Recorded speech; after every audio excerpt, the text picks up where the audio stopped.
सभी कैसे। विद्या शक्ति के क्लास में मैं आप सबका स्वागत करती हूँ।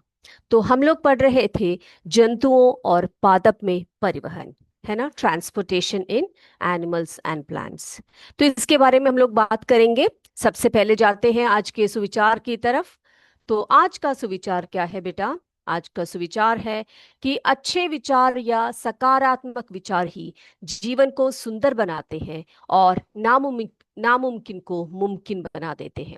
यानी कि अगर आप अच्छी सोच रखते हैं, अगर आप पॉजिटिव थॉट्स में रहते हैं, हमेशा जीवन को एक सकारात्मक रूप में लेते हैं, यानी कि आप किसी की बुराई नहीं करते, आप उनकी अच्छाइयों को देखते हैं, हमारे अंदर की अच्छाइयों को हम परखते हैं, हमारे अंदर की अच्छाइयों को हम क्या करते हैं, बाहर लाते हैं, हमारे अंदर की जो बुराइयां हैं उनको हम क्या करते हैं, धीरे धीरे करते करते उनको क्या कर दीजिए, छोड़ दीजिए।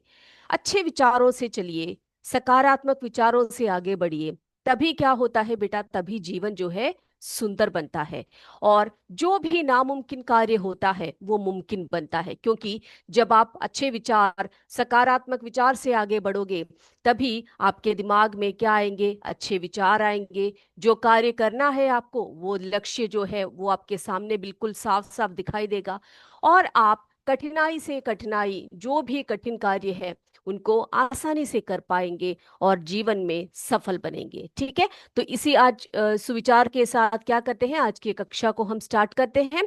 तो बेटा हम लोग पिछले क्लास में क्या पढ़ रहे थे? हम लोग पढ़ रहे थे परिसंचरण के बारे में। किसके बारे में पढ़ रहे थे हम लोग? परिसंचरण तंत्र के बारे में पढ़ रहे थे, यानी सर्कुलेटरी सिस्टम के बारे में पढ़ रहे थे, है ना। तो क्या बताया था मैंने आपको परिसंचरण के बारे में? परिसंचरण क्या होता है, परिसंचरण तंत्र क्या होता है? बच्चे बताइए आप लोग मुझे। परिसंचरण तंत्र या सर्कुलेटरी सिस्टम, है ना, सर्कुलेटरी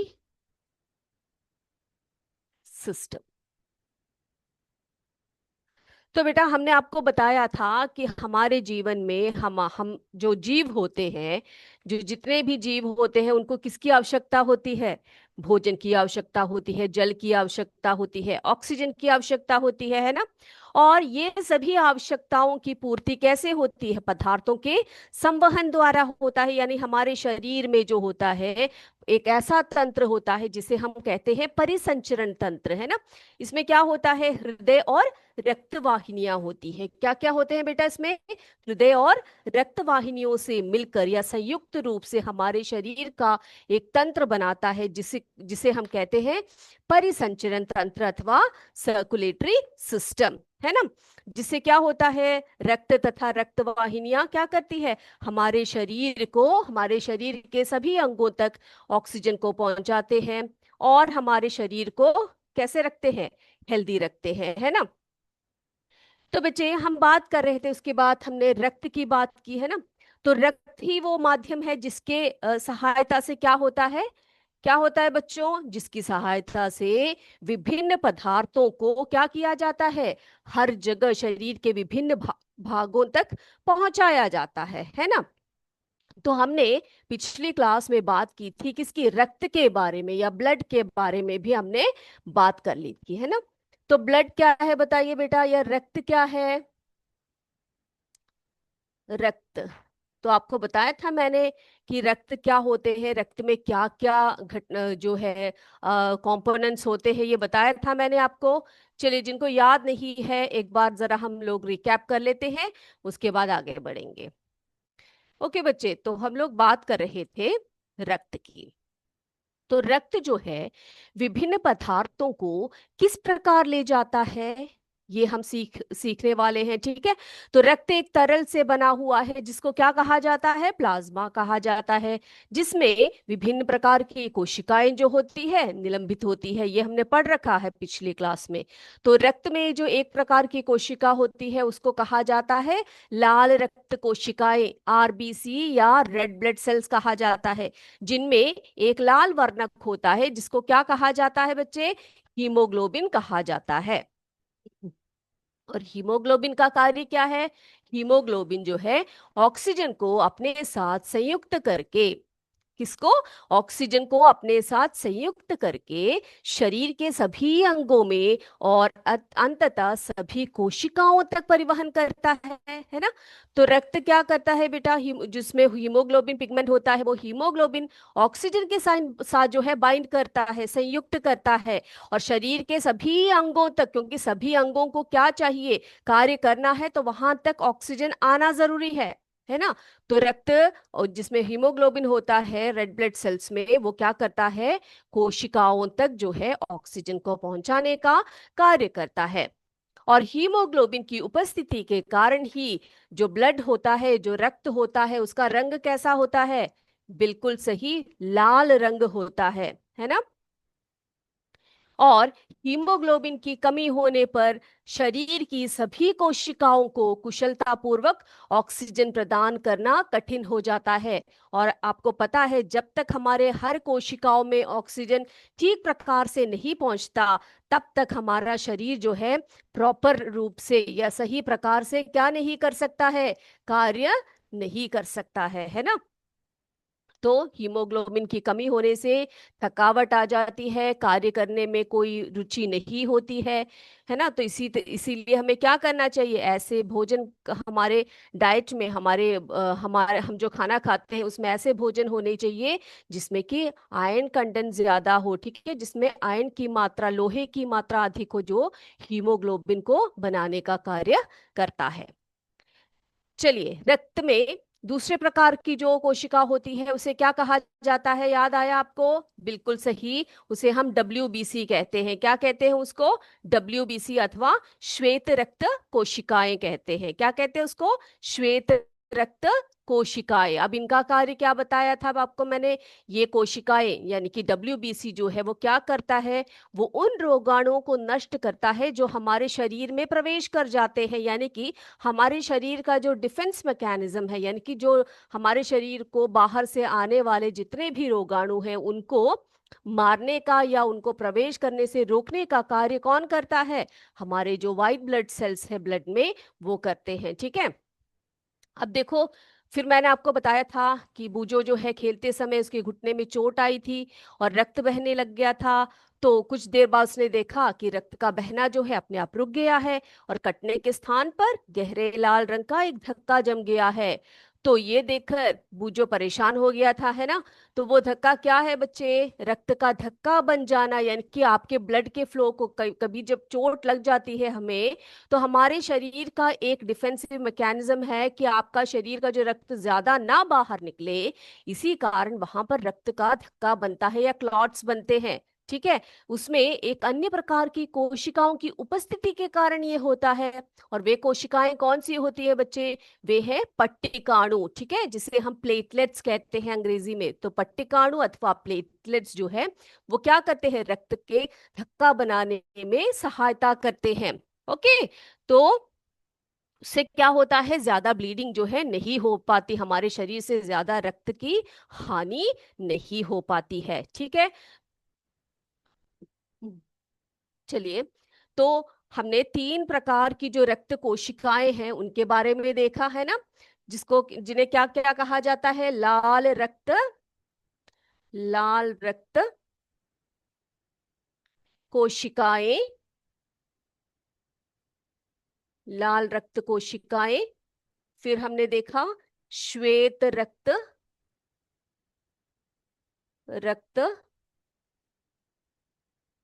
कोशिकाएं, श्वेत रक्त कोशिकाएं। लाल रक्त कोशिकाओं को हम RBC कहते हैं, है ना। और जो और जो श्वेत रक्त कोशिकाएं हैं वे WBC है, यानी कि व्हाइट ब्लड सेल्स कहते हैं। और जो दूसरा, एक और प्रकार का, जो तीसरे प्रकार का जो कोशिका है उसे क्या कहा जाता है बेटा? उसको पट्टिकाणु कहा जाता है। पट्टिकाणु, ठीक है। पट्टिकाणु याद आया ना आपको? पट्टिकाणु क्या है बेटा? प्लेटलेट्स होते हैं, पट्टिकाणु अथवा प्लेटलेट्स। तो इतनी बातें क्लियर हो गई है बच्चे।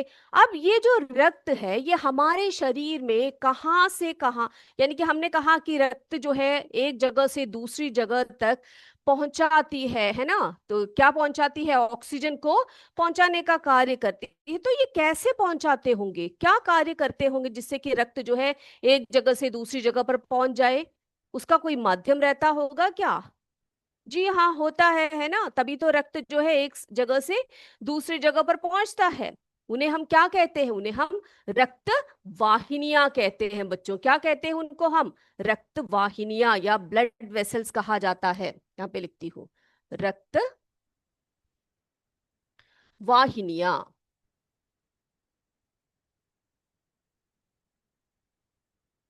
Okay, blood vessels.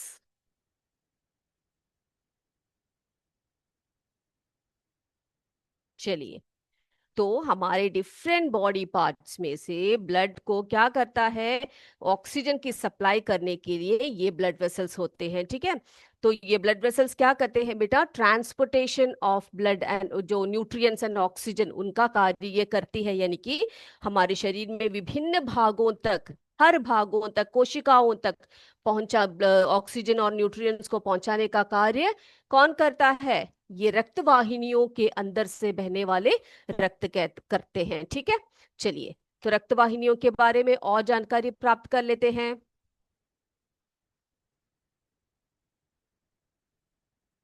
यस, तो रक्त वाहिनियां, यहाँ पे देखिए बेटा, ये देख सकते हो आप लोग, देखो हृदय है बीच में, है ना। तो हमने आपको बताया कि जो हमारा परिसंचरण तंत्र होता है, सर्कुलेटरी सिस्टम होता है, उसका जो मेन ऑर्गन होता है, यानी कि जो मेन या मुख्य जो अंग होता है वो हृदय होता है। ओके, और आप यहाँ पे देख सकते हो बहुत सारे ट्यूबुलर स्ट्रक्चर्स आपको पाइप जैसे स्ट्रक्चर्स दिखाई दे रहे हैं ना आपको, नलिकाएं जैसी कुछ दिखाई दे रही है यहाँ पर नीले और लाल रंग में। ये सब क्या है बच्चे, ये सब रक्त वाहिनियां हैं। ठीक है, तो शरीर में विभिन्न प्रकार की रक्त वाहिनियां होती है, जो रक्त को क्या करती है, एक स्थान से दूसरे स्थान तक ले जाती है। क्या करती है, शरीर के विभिन्न भागों में रक्त वाहिनियां होती है, यानी कि वो क्या करती है, रक्त को शरीर में एक स्थान से दूसरे स्थान तक ले जाती है। और बच्चे, हमने जब रेस्पिरेशन का चैप्टर पढ़ा था, आपको याद है, अंतःश्वसन के समय ऑक्सीजन की ताजा आपूर्ति फेफड़ों, है ना, में भर देती है। रक्त इस ऑक्सीजन का परिवहन शरीर के अन्य भागों में करते, यानी कि जब हमारे फेफड़े जब भरते हैं तो उसमें क्या होता है, ऑक्सीजन की मात्रा बहुत ज्यादा होती है। तो क्या करता है, ये रक्त जो है क्या करता है, उस ऑक्सीजन का परिवहन जो है शरीर के अन्य भागों में करता है। साथ ही रक्त जो है कोशिकाओं से कार्बन डाइऑक्साइड सहित अन्य अपशिष्ट जो होते हैं उनको ले जाते हैं। इस रक्त को वापस हृदय में ले जाया जाता है, जहां से ये फेफड़ों में जाते हैं और बाहर निकल जाता है ना। तो ये सभी कार्य कौन करते हैं, ये सभी कार्य करने के लिए क्या होना चाहिए बेटा, रक्त वाहिनियां होनी चाहिए शरीर में, है ना। तो शरीर में दो प्रकार की रक्त वाहिनियां पाई जाती हैं, जिनको कहा जाता है धमनी और शिरा। ठीक है, दो प्रकार की रक्त वाहिनियां कौन कौन से हैं बेटा, धमनी और शिरा, जिन्हें हम आर्टरीज एंड वेन्स कहते हैं। क्या कहते हैं उनको, आर्टरीज एंड वेन्स कहा जाता है। तो रक्त वाहिनियां कितने प्रकार के हैं, यहाँ पे मैं बताती हूँ आपको। यहाँ पर रक्त वाहिनियां अथवा ब्लड वेसल्स जो है वो दो प्रकार के होते हैं। पहला होता है धमनी या धमनियां, धमनियां। ओके, धमनियां। और दूसरा होता है शिराएं, शिराएं, धमनियां और शिराएं, जिनको अंग्रेजी में हम कहते हैं आर्टरीज एंड वेन्स। धमनियां क्या होती है बेटा, आर्टरीज कहलाती है, आर्टरीज।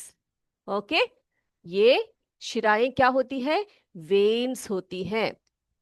ओके, अब ये आर्टरीज क्या है, शिराएं क्या है, यानी कि वेन्स क्या है, इसको हम डिटेल में देखेंगे।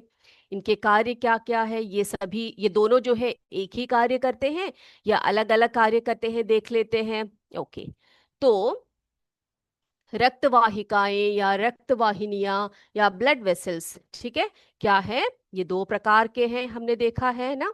तो हमारे शरीर में रक्त नलिकाओं की एक जटिल प्रणाली है, यानी कि एक बहुत ही बड़ा एक नेटवर्क बना हुआ है हमारे शरीर में, ठीक है, जिसके माध्यम से ब्लड जो है वो प्रवाहित होता है, रक्त जो है वो प्रवाहित होता है।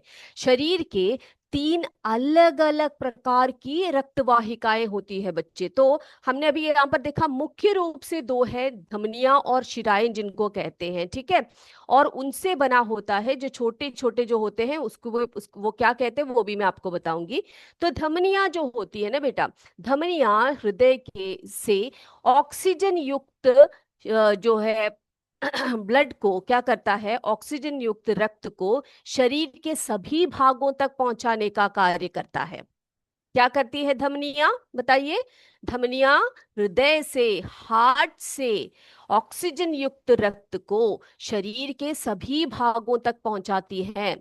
चूंकि रक्त प्रवाह तेज और उच्च दाब पर होता है, इसीलिए धमनियों की जो दीवारें होती हैं, इनकी जो उनके वॉल्स होते हैं वो लचीले और मोटे होते हैं और गहराइयों में स्थित होते हैं, ठीक है। तो तीन बातें हमने आपको बताई धमनियों के बारे में। आर्टरीज के बारे में क्या बताया बेटा? Arteries carry oxygen rich blood from heart to all parts of the body, यानी कि धमनियां हृदय से ऑक्सीजन युक्त ब्लड को सभी भागों तक पहुंचाती है। और दूसरा बात आपको मैंने बताया कि वहां पर क्या होता है, रक्त का प्रवाह कैसा होता है, तेज है ना, काफी फ्लो जो होता है उसका काफी रैपिड होता है, हाई प्रेशर में होता है। इसीलिए धमनियों की जो दीवारें होती है ना, दीवारें यानी कि कमरे की दीवारों जैसा दीवारें नहीं, जो नलिकाएं होती है, जो आर्टरी यानी कि जो रक्त वाहिनियां होती है ना बच्चे, उनकी भित्तियां जो होती है वो कैसी होती है, मोटी और लचीली होती है, ताकि जल्दी से टूटे ना वो, है ना। क्योंकि बहुत तेज रक्त बह रहा है, काफी प्रेशर में बह रहा है, तो क्या हो सकता है, उसकी दीवारें फट सकती है। तो और लचीली भी होना जरूरी होता है, क्योंकि एकदम से फ्लो ही होकर बह रहा है ना, वो एकदम से अच्छे से बहना चाहिए उसको। तो इसीलिए वे गहराई में भी स्थित होती है। तो धमनियां वो थी। शिराएं देखिए बच्चे, शिराएं वे वाहिकाएं होती है जो कार्बन डाइऑक्साइड युक्त, किसको क्या करती है, यस, पहले मैंने आपको बताया धमनियों के बारे में। धमनियां क्या है, धमनियां जो है ऑक्सीजन युक्त, जो शरीर में जो ऑक्सीजन युक्त वायु को, यानी कि ऑक्सीजन युक्त जो है रक्त को, आई एम सॉरी नॉट वायु, रक्त को क्या करती है, शरीर के सभी भागों तक पहुंचाती है। यहां पर शिराएं क्या करती है, शिराएं वे वाहिकाएं होती हैं जो कार्बन डाइऑक्साइड युक्त रक्त को शरीर के सभी भागों में से हृदय तक वापस ले जाती हैं, ठीक है। तो शिराओं की दीवारें जो होती हैं वो पतली होती हैं। शिराओं में वाल्व भी होते हैं जो रक्त को केवल हृदय की ओर प्रवाहित कर देते हैं, ठीक है। चलिए, अब देखो बेटा केशिकाएं। देखो मैंने आपको बताया मेनली दो प्रकार के ब्लड वेसल्स होते हैं, रक्त वाहिनियां होते हैं या वाहिकाएं होते हैं, जिन्हें हम धमनियां और शिराएं कहते हैं, आर्टरीज एंड वेन्स कहते हैं। अब देखो एक तीसरे प्रकार का भी यहाँ पर बताया है, ये केशिकाएं। केशिकाएं क्या होती हैं, देखो ऊतकों तक पहुंचने पर, ठीक है, यानी कि जो हमारे टिश्यूज होते हैं ना बच्चे, शरीर में सेल्स जो होते हैं वो टिश्यू का निर्माण करते हैं ना, बहुत सारे सेल्स मिलकर क्या बनते हैं, टिश्यूज बनते हैं, बहुत सारे कोशिकाएं मिलकर ऊतकों का निर्माण करते हैं। तो ऊतकों तक पहुंचने पर धमनियां क्या हो जाती, बहुत पतली पतली भित्ति वाली शाखाओं में विभाजित हो जाती है। क्या हो जाती है, धमनियां जो है बहुत पतली पतली, बहुत ही नैरो जो है उसकी वो जो है शाखाओं में, ब्रांचेस में क्या हो जाती है, डिवाइड हो जाती है, जिन्हें क्या कहा जाता है, केशिकाएं कहा जाता है। क्या कहा जाता है उनको, केशिकाएं अथवा कैपिलरीज कहा जाता है, ठीक है। अब देखो ये केशिकाएं मिलकर क्या बनाती है, शिराएं बनाती है। देखो यहां पर आप देख सकते हो, ये जो है आर्टरी है, ये आर्टरी यानी कि जो हमारी धमनियां है, ये क्या करती है, जब ऊतकों में पहुंचती है तो देखा आपने यहाँ पर बहुत छोटे छोटे धमनियों में पतली पतली भित्ति वाली शाखाओं में ये विभाजित हो रही है ना। उसके बाद ये क्या करती है, ये सारी जो है ये क्या बोलते हैं, केशि जिसे हम केशिकाएं कहते हैं ना, कैपिलरीज कहते हैं, यहाँ पे लिखा हुआ है कैपिलरीज। तो ये सभी मिलकर, केशिकाएं मिलकर क्या बनाती हैं बच्चे, शिराएं शिराएं बनाती है। यहाँ पे आप देख सकते हैं, इन सबसे मिलकर ये शिरा बनी है ना। शिराएं अथवा वेन्स बनाती है जो हृदय में खाली हो जाती है ना। गैसें और पोषक तत्व जो है केशिकाओं की भित्तियों से आसानी से गुजर जाते हैं, क्योंकि बहुत पतली पतली होती हैं, ताकि हर कोशिकाओं में ये पहुंचे, है ना। तो बड़े बड़े ब्लड वेसल्स जो है छोटे छोटे कोशिकाओं में नहीं जा सकते, तो क्या हो जाता है, केशिकाओं में रूपांतरित हो जाते हैं, ताकि ये छोटे छोटे होते हैं, इनकी भित्तियां छोटी होती है, तो ये क्या करते हैं, आसानी से, बहुत आसानी से हर सेल्स तक पहुंचती है। और ये क्या करती है बेटा, गैसें और पोषक तत्व जो होते हैं वो कोशिकाओं में, ये जो कोशिकाओं में आसानी से पहुंचती है, क्योंकि केशिकाओं की जो भित्तियां होती है उनमें से आसानी से पोषक तत्व और क्या गुजरती है बताइए, पोषक तत्व और ऑक्सीजन वगैरह बहुत ही आसानी से गुजर जाती हैं। ठीक है, तो हमने देखा रक्त वाहिकाओं के बारे में देखा बच्चे। तो रक्त वाहिकाएं मुख्य रूप से दो प्रकार से है, आर्टरीज और वेन्स कहा जाता है, जिसे धमनियां और शिराएं कहते हैं। फिर हमने एक और इसकी बात की, एक और जो है ब्लड वेसल की बात की, वो है केशिकाएं। क्या है, केशिकाएं, केशिकाएं जिन्हें हम कैपिलरीज कहते हैं। ठीक है, तो ये कैपिलरीज कैसे बनते हैं बताया मैंने अभी आपको, कैसे बनती है कैपिलरीज। हाँ बिल्कुल सही, कैपिलरीज जो होती है वो कैसे बनती है बताइए। जो हमारी धमनियां होती है, जब ये कोशिकाओं के अंदर जाती है, ऊतकों के अंदर जाते हैं, ये क्या करते हैं, छोटे छोटे, बहुत ही छोटे छोटे ब्रांचेस में ये डिवाइड हो जाते हैं, इस तरह से। यहाँ पे ऐसे ये आर्टरी है। ओके, जब ये कोशिकाओं के अंदर जाती है तो बहुत ही माइन्यूट जो है वेसल्स में बदल जाते हैं, जिन्हें कैपिलरीज कहा जाता है। और ये मिलकर क्या बनाती है, फिर ये मिल जाते हैं और क्या बन जाती है बेटा, शिराएं बनाती है। ये मिलकर कैपिलरीज जो है, केशिकाएं मिलकर किसका निर्माण करती है, यहाँ पे किसका निर्माण करती है, वेन्स का निर्माण करती है। ओके, तो आर्टरीज जो है किसको कैरी करती है, कौन से ब्लड को कैरी करती है बेटा, ऑक्सीजन युक्त, है ना। यहाँ पे एक मिनट, आर्टरीज कैरी करती है ऑक्सीजन युक्त ब्लड को। ओके, और धमनियां, शिराएं कैसे क्या कैरी करती है, कार्बन डाइऑक्साइड युक्त ब्लड या रक्त को कैरी करती है। ओके ठीक है, चलिए अब हम बात करते हैं हमारे सर्कुलेटरी सिस्टम का या परिसंचरण तंत्र का सबसे इंपॉर्टेंट अंग का, जिसे हम क्या कहते हैं बच्चों बताइए आप लोग, हृदय कहते हैं। क्या कहते हैं उसको, हृदय अथवा हार्ट। ठीक है, तो परिसंचरण तंत्र का सबसे बड़ा और सबसे मेन ऑर्गन जो है वो है हार्ट अथवा हृदय।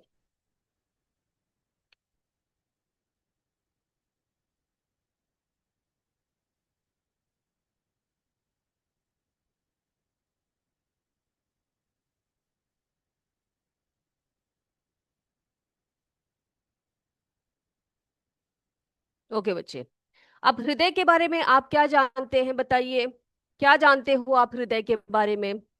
आपको तो ये तो पता होगा कि हमारा दिल जो है वो क्या करता है, धक धक करता रहता है ना। हमेशा हमारा हृदय जो है चलता रहता है, नॉन स्टॉप चलता रहता है। जब ये हृदय रुक जाता है तब हम लोग जीवित नहीं रह पाते हैं ना। तो हृदय जो है एक ऐसा अंग है जो हमारे पूरे जीवन काल में लयबद्ध रहता है। कैसा रहता है, लयबद्ध, और अपना कार्य जो है करता रहता है। ठीक है, तो हृदय वो अंग है जो रक्त द्वारा पदार्थों के परिवहन के लिए एक पंप के रूप में कार्य करता है, और ये निरंतर क्या करता है, धड़कता रहता है। ठीक है, क्या करता है, धड़कता रहता है, जिससे हम क्या करते हैं, हम लोग जीवित रह पाते हैं। ठीक है बच्चों, तो चलिए हम हृदय के बारे में और भी जानकारी प्राप्त करते हैं।